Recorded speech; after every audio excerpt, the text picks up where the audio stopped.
Atenção construtor lojista que está construindo ou reformando. A Luminara tem um projeto ideal para você. Contamos com todos os tipos de iluminação, arandelas, pendentes, lustres, dentre outros. Temos uma equipe de especialistas onde iremos tirar todas as suas dúvidas e lhe proporcionar o que há de melhor em iluminação.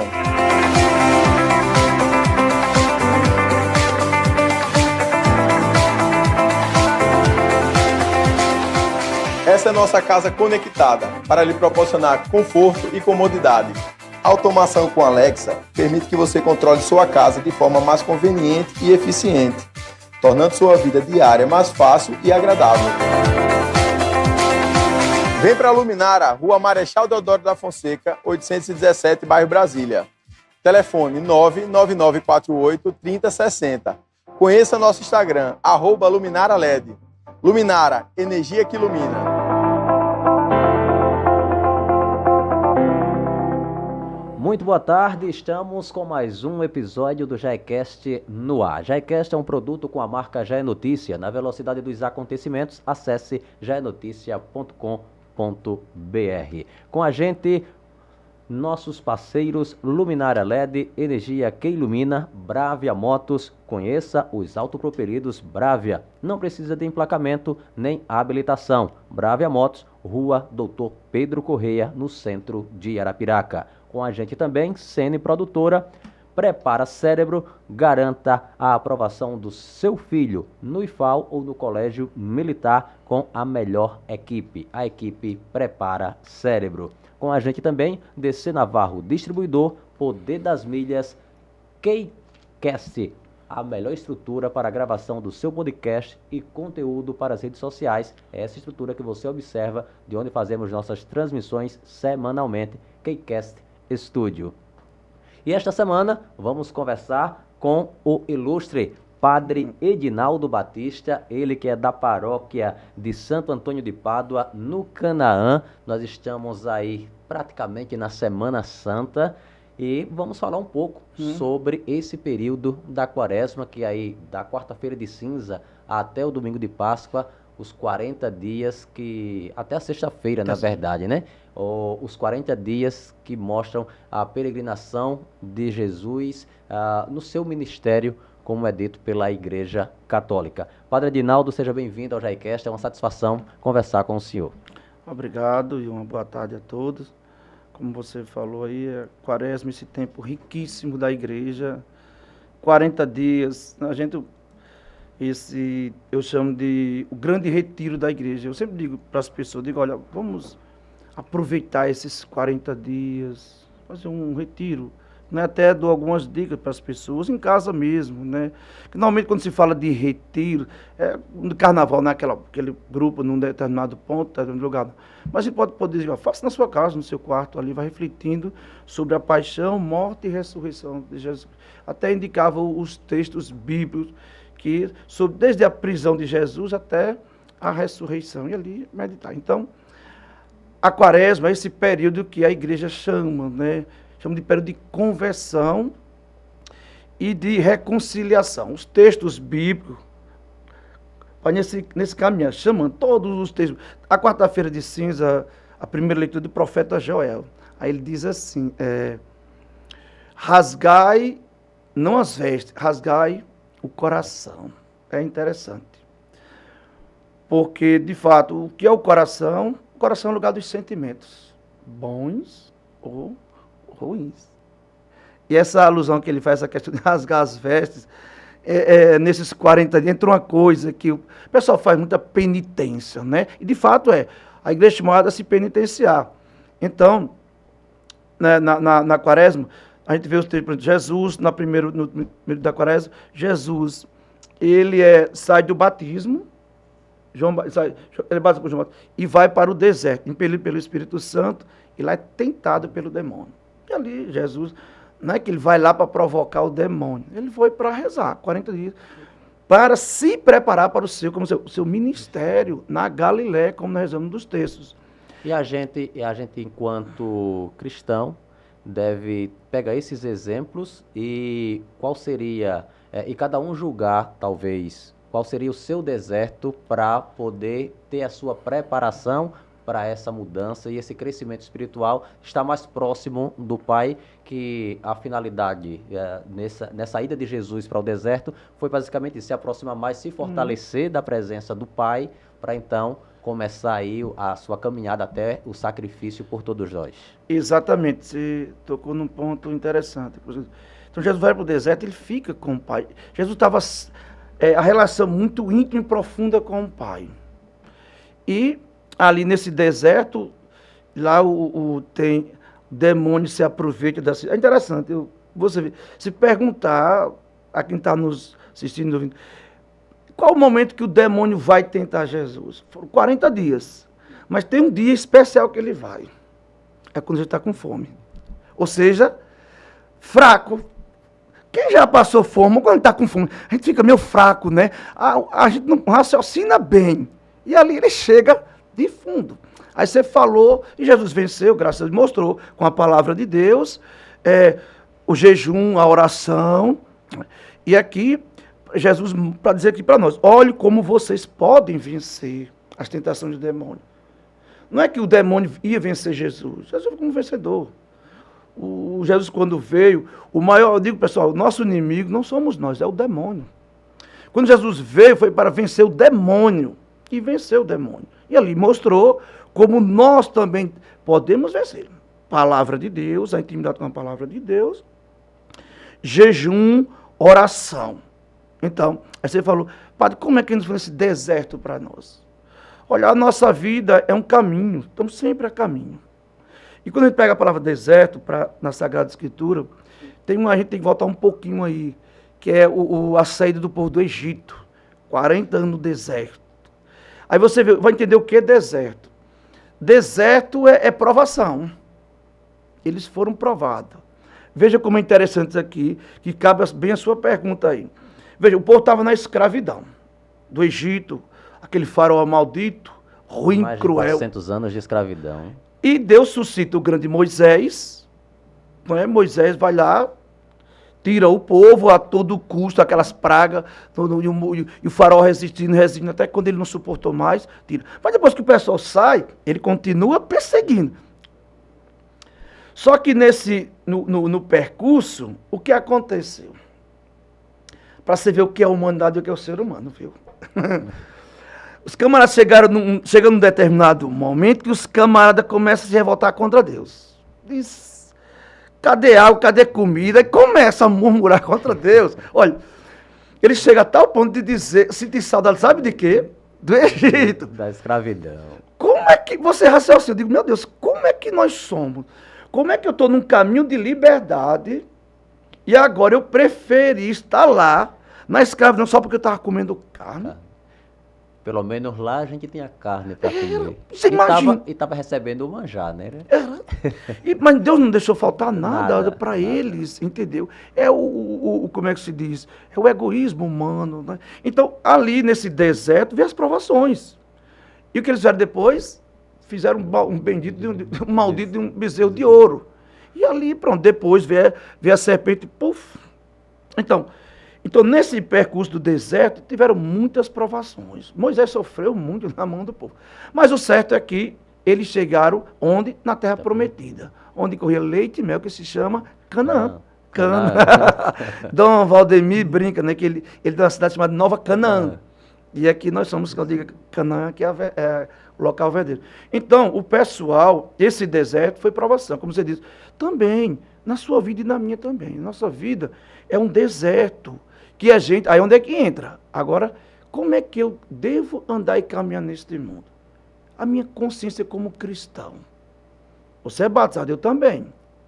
A quaresma agora, né, Jesus ensinou a gente, dá os meios como nós vencermos, e a igreja chama todo mundo na história da humanidade a se converter, a mudar. Por isso que a gente entra aqui, converter, mudança.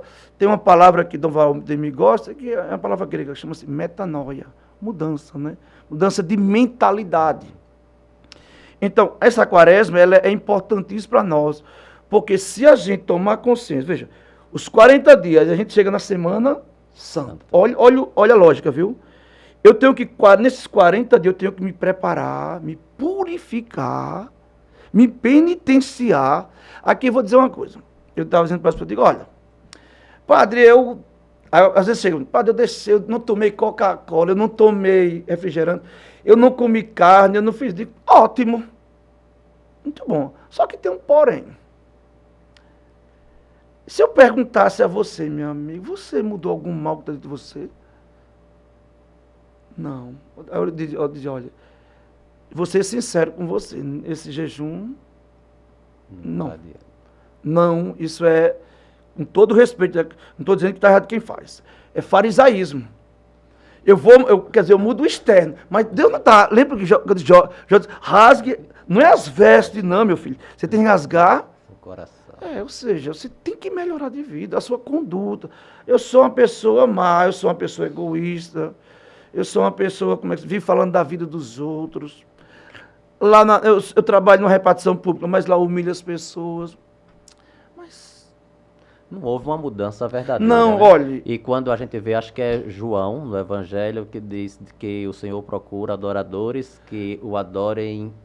espírito e verdade. Espírito e em verdade, É verdade. Então, esse período da quaresma, olha, é fundamental para a consciência de qualquer pessoa.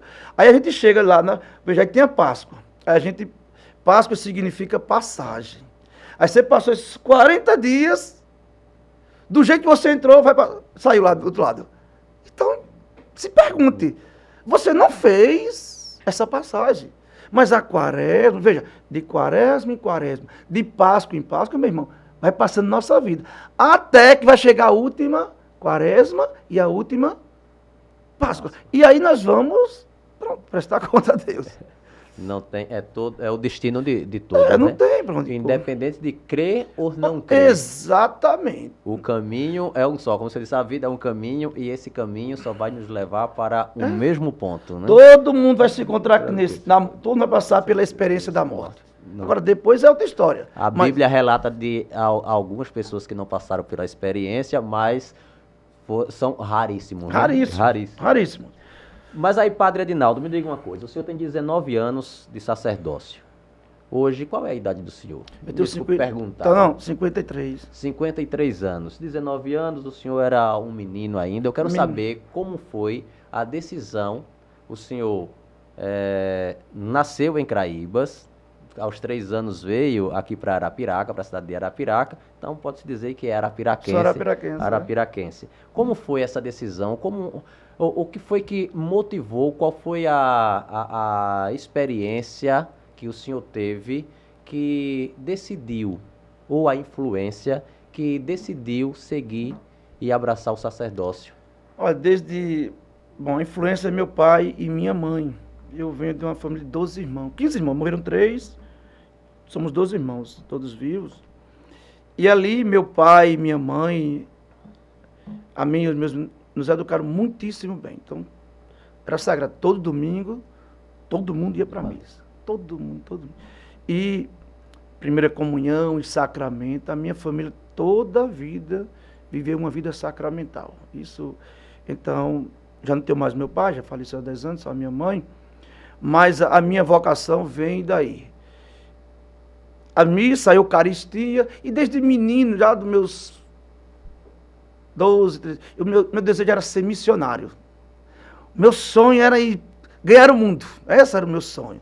Mas não estava na minha cabeça o sacerdócio ainda. E o tempo... Mas queria ajudar as pessoas. Queria, sendo missionário, indo cumprir missões, onde houvesse a necessidade. Era isso. E o tempo passou, e uma vez, aí depois tinha um padre Marcelo Bastos aqui, eu perguntava, Marcelo, como é ser para ser padre? Deus já começou a mexer em mim. E aí eu fui perguntando, aí depois eu comecei a andar com um padre que já morreu. Padre José Teise, não sei se eu vou falar. De Craíbas. Estava pronunciando esse nome ontem em uma solenidade. Pronto. Que uma escola lá de Craíbas tem justamente o nome dele. E esse padre, uma vez, numa confissão, olha como são as coisas.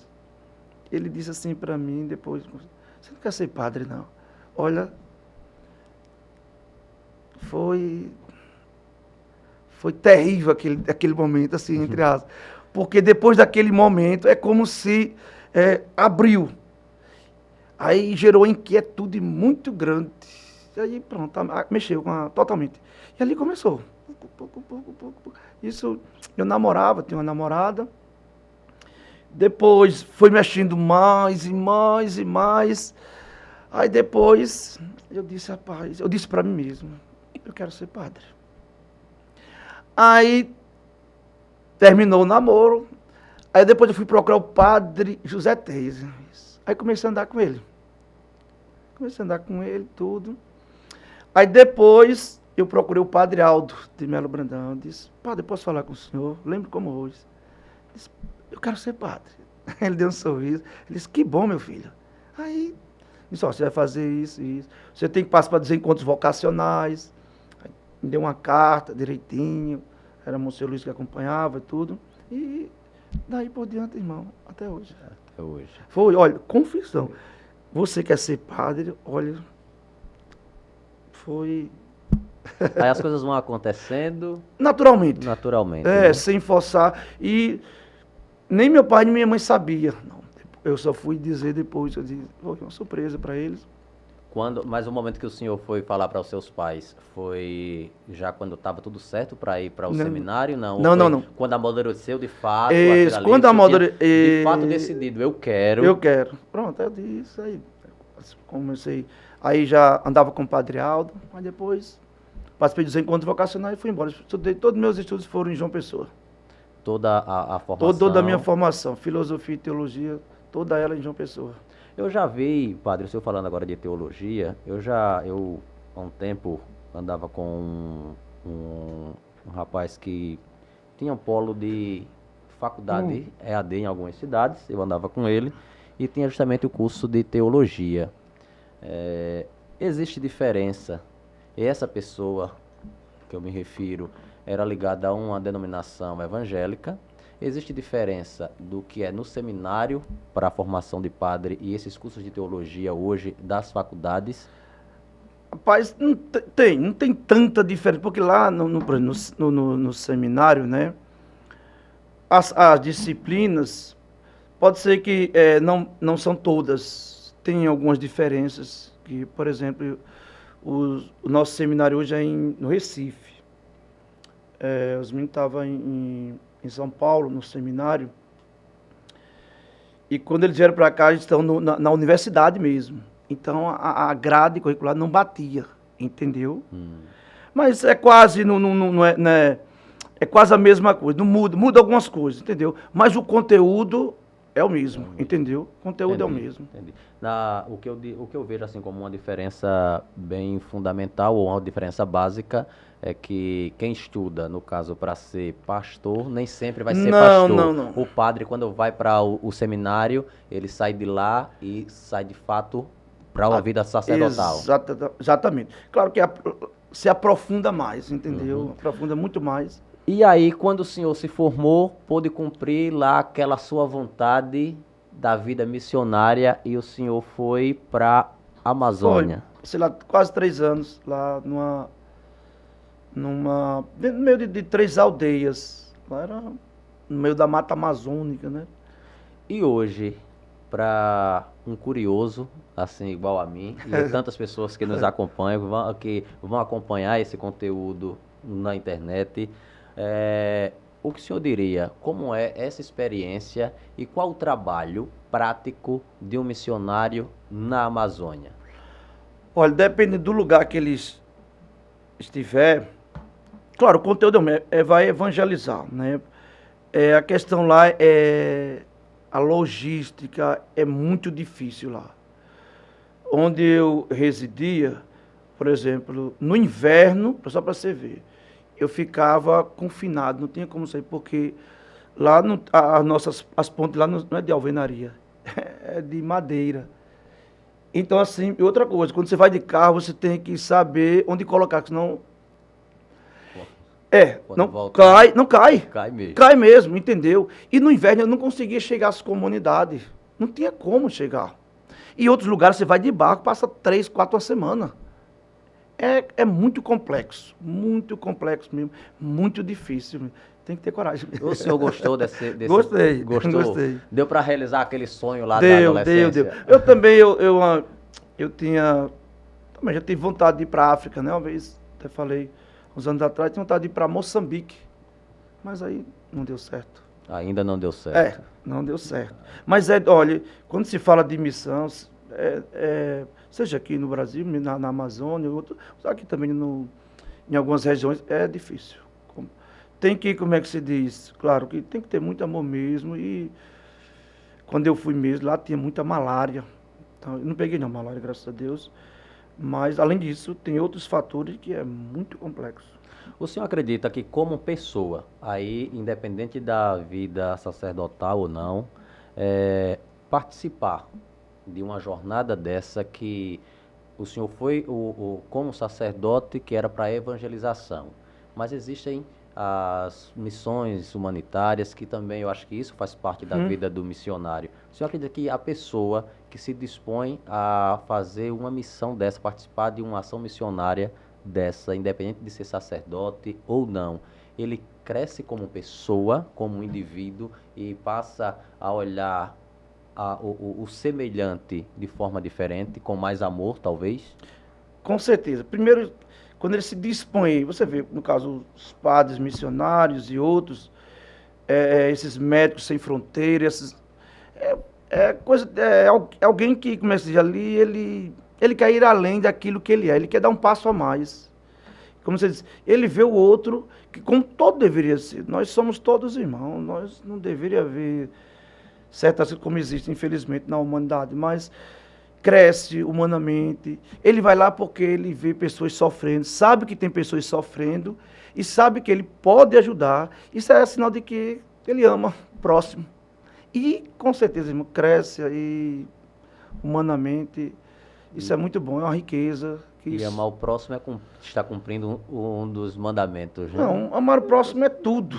É tudo, não tem, né? Jesus resume, amar a Deus sobre todas as coisas, o próximo. O próximo como a ti mesmo. Mas é isso, viu? É uma riqueza. Quem faz essa experiência é... Hoje, se fosse para o senhor tivesse iniciando a vida sacerdotal hoje, voltaria à Amazônia para cumprir esse tempo de missão? Eu queria ir à África. Eu ia à África, dessa vez eu iria para Moçambique. O missionário que decide para onde vai? Não. No meu caso, eu sou diocesano, tem uma área geográfica. Na verdade, eu não poderia ir, poderia. Eu fui porque, na época, o bispo de lá era muito amigo do bispo de cá. Lá não tem padres, meu irmão. Lá era incrível, eram uns 12 padres, mas se você pensa, é uma diocese internacional. Olha, eu, aqui do Nordeste, tinha Estados Unidos, tinha da Irlanda, tinha da Itália, todo lugar, porque ela não tinha invocação. E até hoje não tem nenhuma invocação, muito pouquíssimas invocações.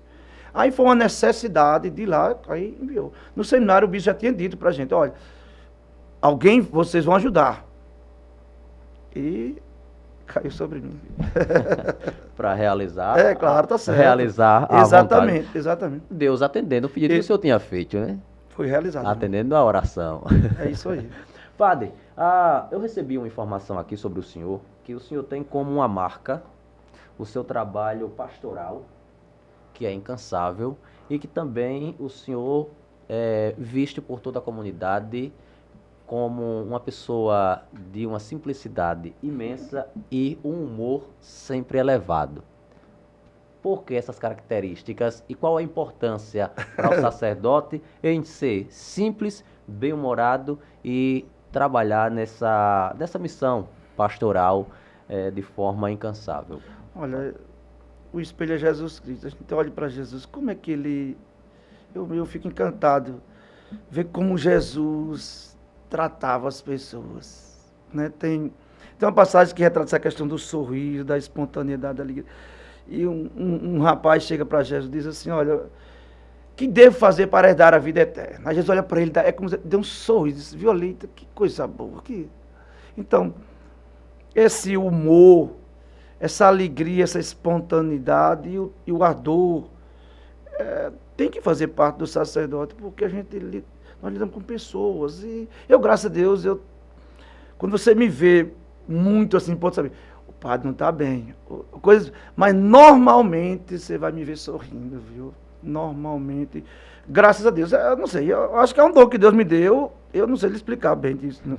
Mas aí é o que eu sou. Na verdade, quando disseram, é o que eu sou, graças a Deus. Eu acho assim, nós devemos tratar bem. Eu faço, olha. O que eu digo para mim, eu digo, deveria ser para todo mundo. Com toda sinceridade aqui, viu? Eu tenho dito muito ultimamente, digo, olha, trate o outro como você gosta de ser tratado. Como é que você gosta de ser tratado? Na minha cabeça não cabe eu te tratar bem e você me tratar mal. Eu não aceito. Eu digo, é claro, eu não aceito, não aceito. E acho assim, como é que você diz, muito pobre isso nas pessoas. A gente vê, eu escutei muito de pessoas em repartições públicas que sofrem por conta de outras pessoas que, não sei, eu não sei de onde as pessoas se acham no direito de arrancar os sonhos do outro, de pisar, de humilhar. Eu queria perguntar para essas pessoas, mas me responda, meu irmão, minha irmã. Primeiro, o outro é o que é seu? Não é seu irmão, não. É. Agora me diga uma coisa. Você gosta de se tratar dessa forma? Não. Então, mas por que você age dessa forma? Meu irmão, nós somos irmãos.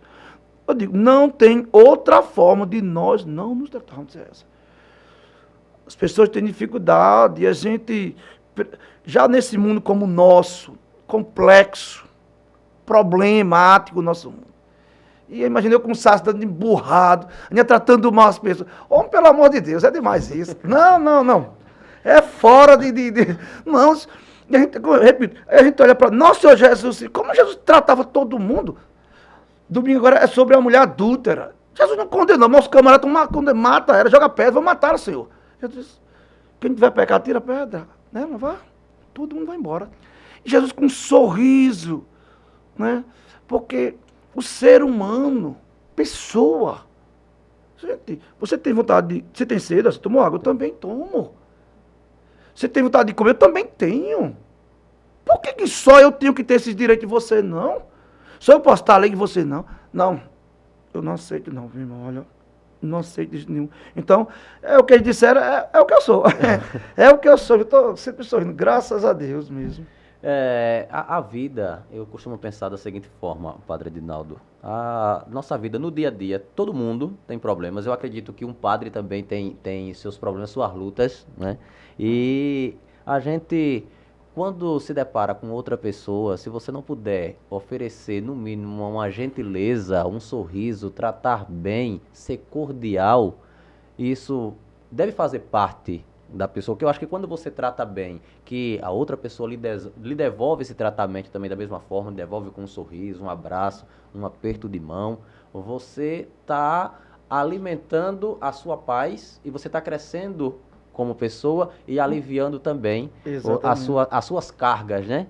Porque a gente não foi criado para viver isolado e nem empurrado. Eu fico imaginando que o senhor fala da forma que Jesus tratava as pessoas. Jesus, quando veio ao mundo, que ele começou o seu ministério, talvez antes, né, quando ele começou, como a gente fala aqui na nossa região, se entendendo de gente, ele já sabia qual seria o seu destino.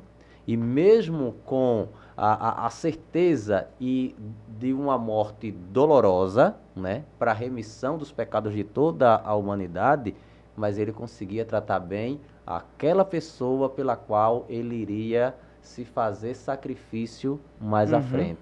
E não condenar ninguém, como o senhor citou aqui a mulher adúltera e tantos outros, como foi o cobrador de impostos, né?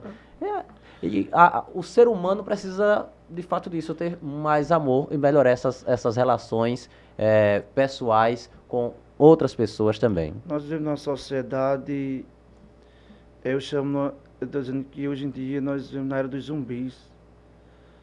Tem uma frase que eu sempre escutava, ninguém é uma ilha, mas a gente vê hoje que não é nada, é o contrário.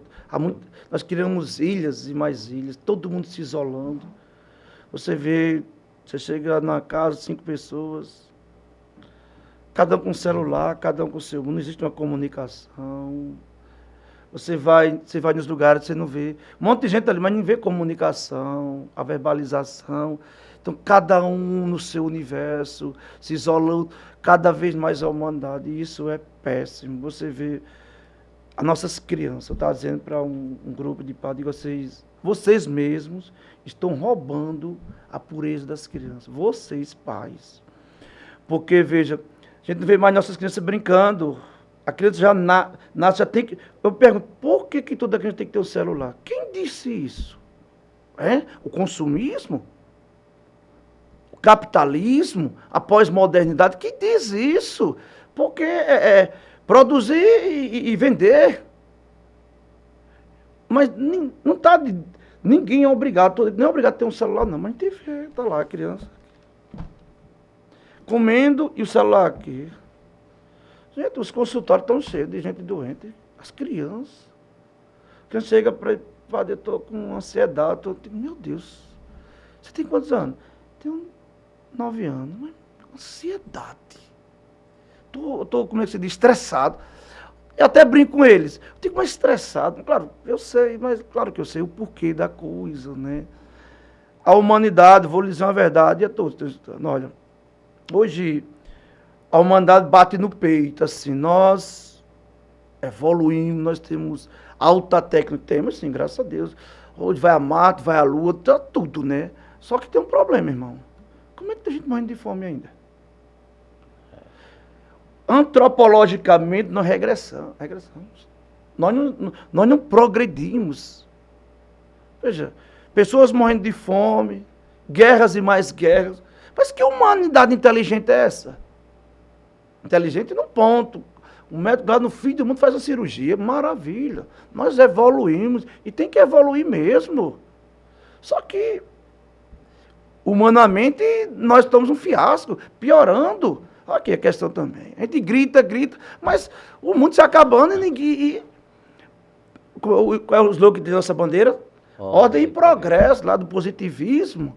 Mas em nome da ordem do progresso, vale tudo. Vamos acabar, vamos derrubar as matas, vamos fazer tudo aí.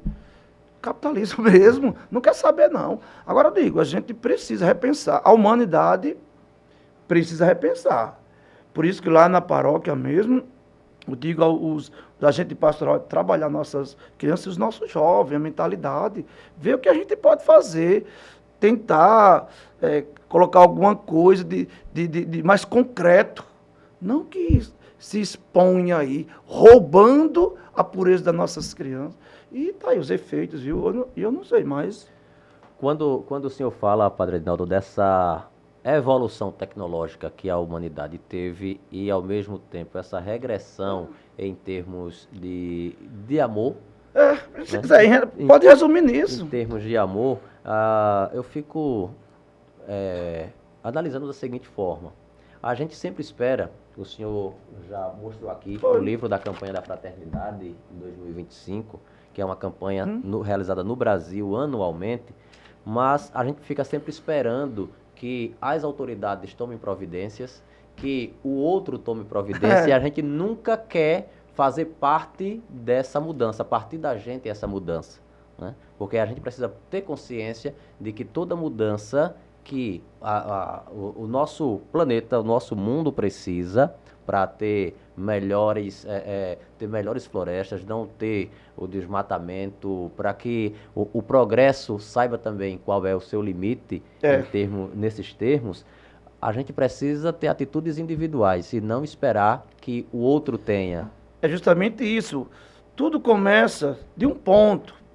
Eu quero que os outros mudem, mas se eu não mudar, é complicado. Mas como por exemplo, às vezes eu perguntava, você plantaram quantas árvores esse ano? Nenhuma. Derrubaram quantas? Há tantas. Aí aqui tem um problema aqui, um agravante. Nós temos uma mineradora aqui na nossa... Eu celebro ali no corredor, quando eu vou celebrar daqui a pouco, tem um cusco de tamanho do mundo das coisas da mineradora. E é incrível como as coisas... Eu acho... É uma piada isso, viu? Quando se fala em como é que se diz?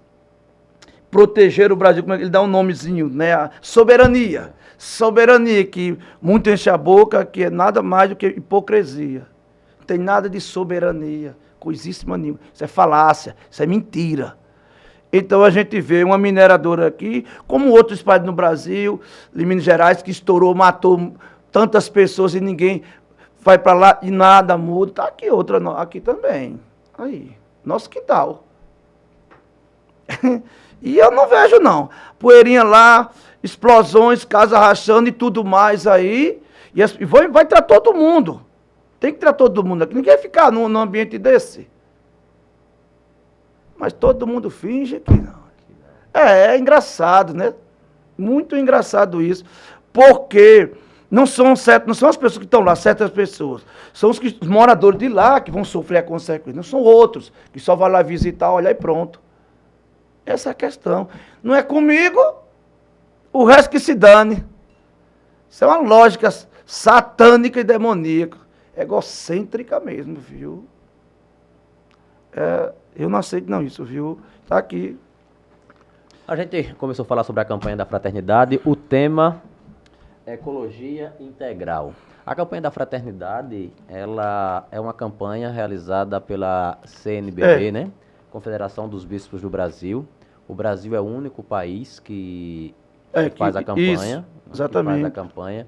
E esse tema sobre a ecologia já foi abordado em outras campanhas, várias campanhas. Mas para esse ano de 2025, qual tem sido a temática adotada nas paróquias, nas comunidades, Padre Adinaldo? Ela traz, primeiro, conscientizar essa questão novamente, e aqui trazem 5 encontros, a Via Sacra, e aqui ele traz uma visão, ver qual é a realidade do Brasil hoje, na questão das queimadas e outras situações. Então, ele traz um material, por isso que eu coloquei para as pessoas, cada comunidade, refletir, ler, bem resumido, o Dom Paulo Jacos, que é o arcebispo de Olinda e Recife, mais uma equipe que prepara esse material. Então ele fez uma síntese do texto base, muito bom, para as pessoas pensarem, né? Ver aí, olhar, pelo menos olhar, perceber no seu local o que a gente podia fazer, mas essa questão ecológica mexe e deve continuar mexendo mesmo. Então a igreja pensou essa questão aqui importante, mais uma vez, repensar, porque senão nós vivemos numa sociedade de amnética, esquece hoje, esquece a história, esquece os fatos. Então, para entender que se nós não nos contextualizarmos, aí, meu irmão, não tem como a gente olhar, perceber e dizer, epa, esse caminho aqui nós estamos nos destruindo. Então, ao ver, vem aquela iluminação, então isso me inquieta fazer o quê? Alguma ação, como você disse. Não posso estar olhando para lá e não fazer nada. Então, a igreja quer, mas a gente não depende da igreja mudar as coisas. Quem dera que nós pudéssemos mudar, mas depende aqui, é a questão governamental e por aí afora. Vamos ver. Mas está fazendo, enquanto entidade, a sua parte, não, né? A mãe igreja faz isso e vai continuar fazendo. Como diz, nós não mudamos, mas alguma coisa nós mudamos. Pelo menos tentando mudar a mentalidade das pessoas que... Nosso planeta é o planeta Terra, ele é pequenininho. As coisas vão se esgotando. Tem gente que acha que nunca vai se esgotar, essa mentalidade predatória, né? De tirar, sugar. É um problema esse. Ok, estamos conversando com o Padre Adinaldo Batista, da paróquia de Santo Antônio de Pádua, lá no Canaã. A Canaã, que é a terra prometida. Terra prometida. Nós vamos rodar nossos VTs agora, enquanto a gente prepara um café. Enquanto a gente prepara o café, você acompanha aqui o nosso VT, porque nós vamos oferecer um cafezinho também. Tá bom, ótimo. Adinaldo. Então daqui a pouco a gente volta.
Atenção construtor lojista que está construindo ou reformando. A Luminara tem um projeto ideal para você. Contamos com todos os tipos de iluminação, arandelas, pendentes, lustres, dentre outros.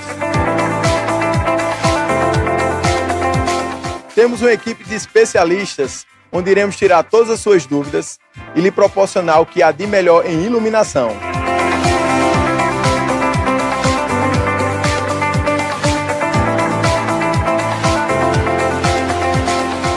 Essa é nossa casa conectada para lhe proporcionar conforto e comodidade. A automação com Alexa permite que você controle sua casa de forma mais conveniente e eficiente, tornando sua vida diária mais fácil e agradável. Vem para a Luminara, Rua Marechal Deodoro da Fonseca, 817, bairro Brasília. Telefone 99948-3060. Conheça nosso Instagram, @LuminaraLED. Luminara, energia que ilumina.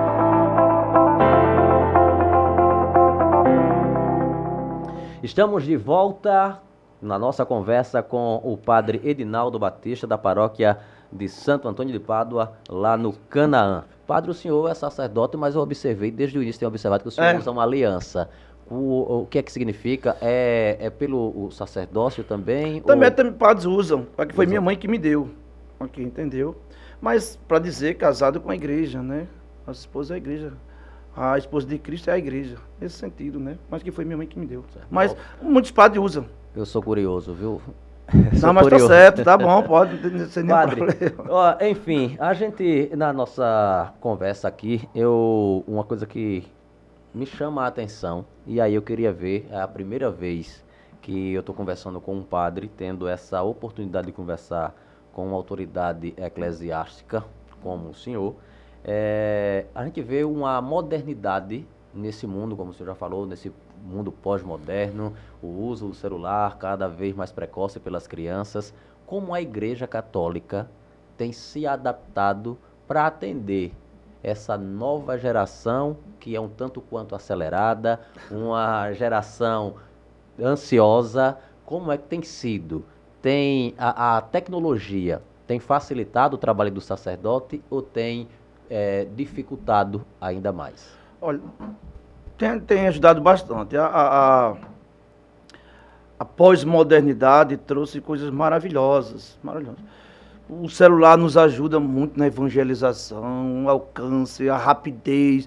Tudo isso tem ajudado, né, na igreja, no mundo inteiro. Claro que a gente tem que ter um pouco seletivo nas coisas. A gente procura, como é que se diz, ajudar as pessoas, ter um certo cuidado. Por exemplo, quando eu falei de crianças, né? Que as mães, os pais acompanhem um pouco os seus filhos nessa questão de celular, já como tem que ter mesmo, não sei quem disse isso, mas a igreja nessa questão da modernidade, da pós-modernidade, nesse intercâmbio dessa rapidez toda como se dá as coisas, a igreja também tem que acompanhar, entendeu?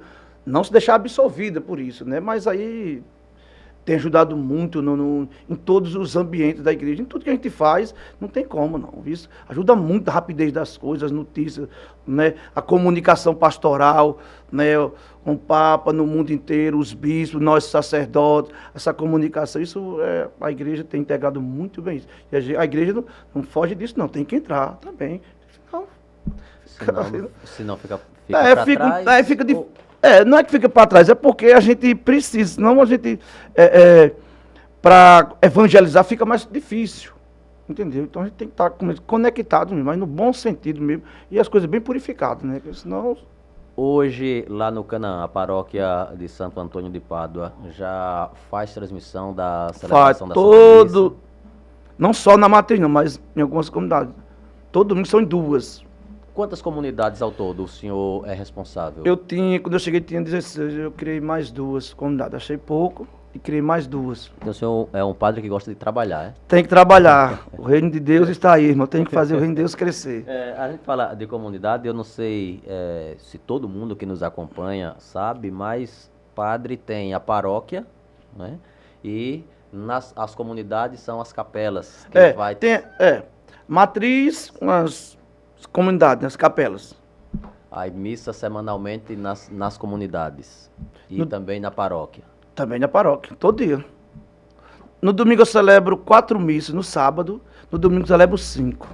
Fora batizado, casamento, formação, tudo isso. Irmão, e confissão. Confissão também. Também. Todo dia, todo dia, todo dia, todo dia. E qual foi o motivo do senhor criar mais duas comunidades lá no Canaã? Necessidade. Eu cheguei uma vez numa comunidade e lá tem uma capela. Só que essa capela eu achei interessante. E lá, ela é distante onde está a comunidade mesmo. Está aqui, ó. A comunidade está aqui, mas tem uma capela aqui. Olha, não tem. Não tem. São algumas casinhas só. E aqui, eu visitando casa por casa, e me chamou a atenção. Olha, eu não pensei 2 vezes não. Eu digo, ó, vamos construir uma igreja aqui. E eu digo, aí tirei uma missa que tem o texto dos homens, que é toda terça do texto. Aí coloquei aqui, nessa comunidade. Celebro no salão lá, então construindo uma capela. Lá no salãozinho e estamos indo. E outra também necessidade. Lá por exemplo, no Agreste. Você conhece o Agreste? Conhece, né? Agreste, conheço. Então, ali, Residencial Agreste. nós estamos fazendo uma missão, uma semana de missão. Tá lá. Vamos concluir amanhã. E lá estamos celebrando debaixo das nossas tendas, mas nós vamos construir também futuramente uma igreja.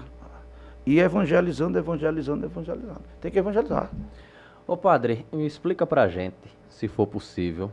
A gente sabe que no calendário há essa mudança aí da data da Páscoa, da ressurreição de Cristo, quando se trata do calendário que a gente segue hoje, que a humanidade segue hoje.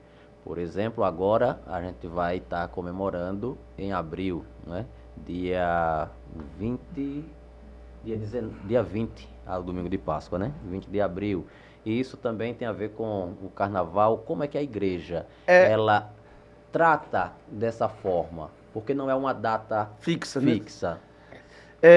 Quem manda é a natureza, é a lua cheia. É a lua cheia. Eu pergunto isso porque pode ser que, talvez, não sei se o senhor já foi indagado por algum membro da igreja. Padre, então, porque muda, né? É verdade ou não é? A Páscoa aconteceu, de fato é isso, não é? Porque não é a mesma data, enfim. Não, é a questão da lua cheia. A natureza é quem diz. Entendeu? Aí tem ano que a lua não bate nessa data, aí muda, entendeu? Mas é como, por exemplo, achava engraçado, eu morei uma vez em Roteiro, e lá, quem manda é a natureza. É a lua, a força da lua no rio, seca, você fica lá. Você só vai sair no barquinho quando a água voltar novamente. Mas quem manda é a natureza. Então, nesse caso dessa mudança. Mas por que não é uma data fixa? Não, por conta da lua mesmo. Entendeu? Mas porque na noite da exatamente, paixão tem que estar com a lua. Lua cheia. Foi nisso que aconteceu. Entendeu? Dessa forma. Dessa forma mesmo. Não é porque alguém. Não, vamos mudar esse mês, vai ser desse. Vai ser. Não, não é isso não. Entendeu? Tudo tem exatamente. um motivo, um significado. Exatamente. Ô padre, o senhor também realizou o ano passado a primeira procissão do Fogaréu. Eu até, antes de a gente entrar no ar aqui, tinha perguntado ao padre Dinaldo se era a procissão do sábado de Aleluia, né? Que eu acho que não sei, é procissão do fogo mesmo, não? Essa do sábado de Aleluia? Não é assim. E quero que o senhor explique já aí. Vamos pegar esse espaço. Explica aí como foi essa procissão do Fogaréu e qual foi a finalidade dela, o que é que significa? Na Sexta-feira Santa, na Sexta-feira Santa, a gente faz a procissão do Senhor Morto, certo? No sábado, chamado sábado, a vigília, a grande vigília, a mãe de todas as vigílias. Ali se acende o fogo novo, entendeu? É esse fogo.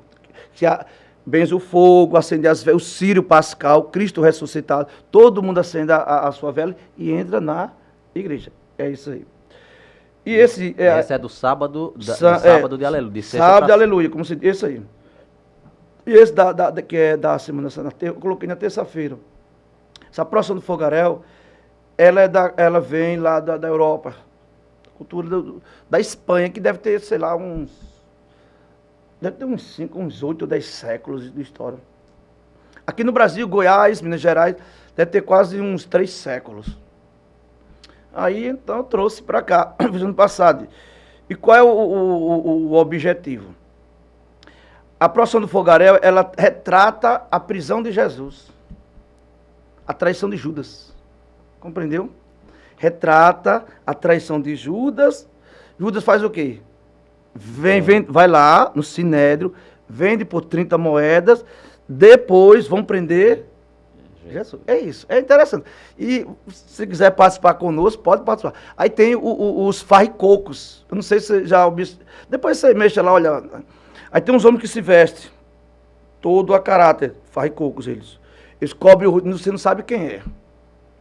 Deveria ser ir descalço e não deveria saber quem está ali. A verdade é essa, para não saber quem está ali dentro. Mas lá eu não coloco não assim, todo mundo já sabe quem está lá dentro. Mas é interessante, o ano passado foram 100 homens, 115, esse ano vai ser, fizemos para 150. Aí tem uns rapazes que vão só no batido, bum, bum, bum, bum. E a gente vai seguindo, fogaréu, aí tem as tochas, porque retrata que Jesus vai ser preso lá no Monte das Oliveiras, Jesus é preso. Ele está lá com os apóstolos, os 3 apóstolos, Tiago, João e Pedro, ele está rezando, aí quando chega.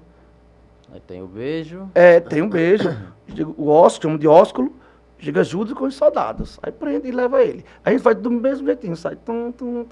Tem uns locais, que tem os jovens de lá que apresentam.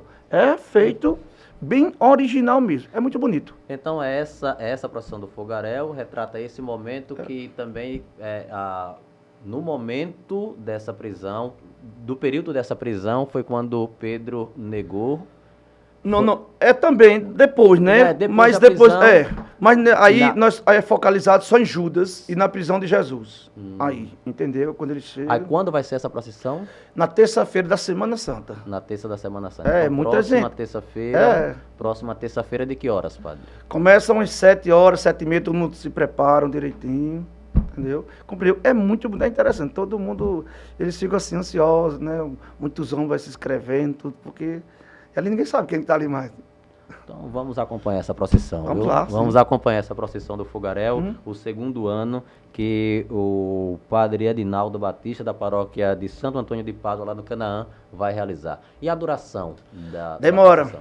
Demora umas 2 horas aí. A gente vai andando no Canaã, devagar, sem pressa. Os homens lá com as tochas. Vamos procurar Jesus. Mas é como... tem as paradas tipo a Via Sacra, não? Não, só que é menos, são em 4 momentos, que é um momento que Judas vai procurar os sacerdotes, um momento que eles vão procurar Jesus, quando a prisão, quando leva, então são 4 momentos ali. A Via Sacra são 15, né? E aqui são os momentos que só específicos da prisão, que ele vai e tudo. Mas é muito interessante, viu? E no final eu dou uma palavrinha a respeito do conteúdo do que ali aconteceu. Na Sexta-feira da Paixão, padre, pelo que eu me recordo, não tem celebração da Santa Missa, é isso? Não tem a missa. É assim, aqui, veja como é interessante. O tríduo, chamam de tríduo pascal, né? Que começa, sexta-feira, que começa na quinta tardezinha, de 5 horas da tarde. Aí ali, a noite começa com chama da Santa Ceia, né?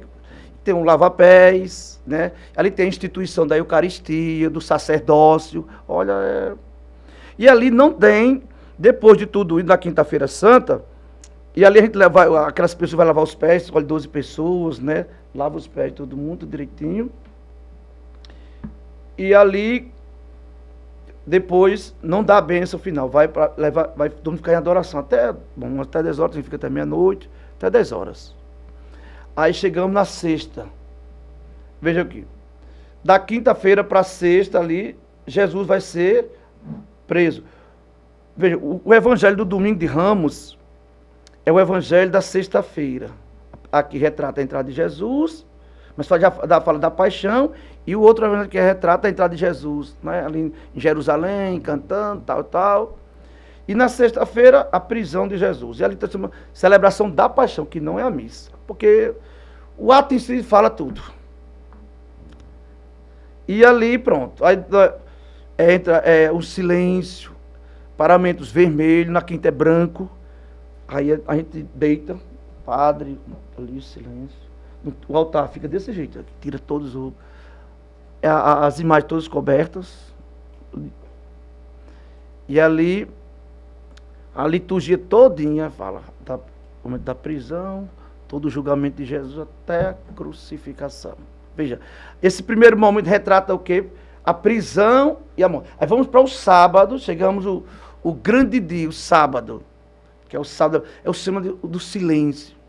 No sábado, você sabe bem que ali ficou silêncio. Jesus foi enterrado, colocado lá, né? E agora está. Em cima o sofrimento dos apóstolos, morreu tudo, o grande silêncio. Aí à noite nós celebramos a grande, que Santo Agostinho chama de a mãe de todas as vigílias. Realmente, depois, aí começa com fogo, né? Ali o fogo novo, acende as velas, depois a liturgia da palavra, depois a batismal, liturgia eucarística, a gente cantar o aleluia, que era Cristo ressuscitou. Aí já veja, aqui começa a paixão, você está morto, aqui daqui a pouco a ressurreição.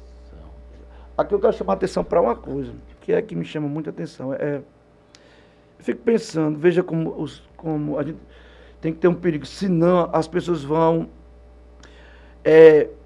como é que se diz, vai perdendo a essência das coisas. Tem pessoas que retratam a Semana Santa como férias, vou tirar férias, vou descansar, mas não é não. Minha gente, pelo amor de Deus, é a semana da nossa salvação. Como é? Todo cristão do mundo inteiro deveria se debruçar nisso. Meu Deus, eu não deveria perder nenhum momento. Alguém pagou uma conta que não era dele, era minha e sua, mas ele pagou a conta que não era dele. E eu fico brincando, então, relativizei tanto, que é o perigo do mundo atual, relativizar tudo, que vai perdendo. E a gente vai achando que tudo é passado. E aí eu vou, Semana Santa, o tríduo pascal, eu fico em casa, eu vou para a praia. Não, irmão. Tá errado, viu? Porque, meu irmão, olhe para a cruz. Alguém morreu por você. E eu fico assim, achando que não sei, eu não entendo não isso. Achando viu? que isso foi lá para os antigos. Pois é, isso. Não se aplica mais na nossa geração, na minha geração, não se aplica mais. Não é desse jeito. Eu vou pra praia descansar. Meu irmão, pelo amor de Deus. Eita, padre. Não é fácil não, viu? Rezemos para que cada ser humano tenha consciência da real necessidade que cada indivíduo tem da presença real de Cristo em sua vida. Mas eu quero só um detalhe que aconteceu, percebi agora, só para gente terminar. A quaresma, as confissões, os mutirões que a igreja prepara, os mutirões de confissão. Rapaz, é uma coisa impressionante, muito belo e muito bonito. Você vê centenas de pessoas se confessando, buscando. Né? Ali você pega pessoas que estão, realmente eu quero mudar de vida. Minha gente, isso é importantíssimo. Isso. Olha, a gente começa às 3 horas da tarde, 9 horas, 10, meia-noite, e assim, ó, ali sentado, escutando. E uma riqueza espiritual dessa mesmo. Olhei assim, digo, meu Deus do céu, que coisa boa, Senhor. Realmente a gente, como é que se diz, não pode perder a esperança, não. As coisas podem mudar, amigo. Como você já disse aí, mas a partir de nós. Comecemos por nós, que realmente, aí eu tenho esperança que pode mudar. É isso que eu tenho comigo, que a mudança que o mundo precisa depende primeiro de mim. Exatamente. A mudança tem que acontecer primeiro. Exatamente. Padre Adinaldo, eu quero agradecer ao senhor por ter vindo até aqui conversar conosco. Foi muito bom conversar com o senhor. O convite foi feito e aceito. Vamos participar e registrar a procissão do Fogaréu no ano 2, na terça-feira, próxima terça-feira, a partir das 7h30 da noite. Todo mundo está convidado, participe também.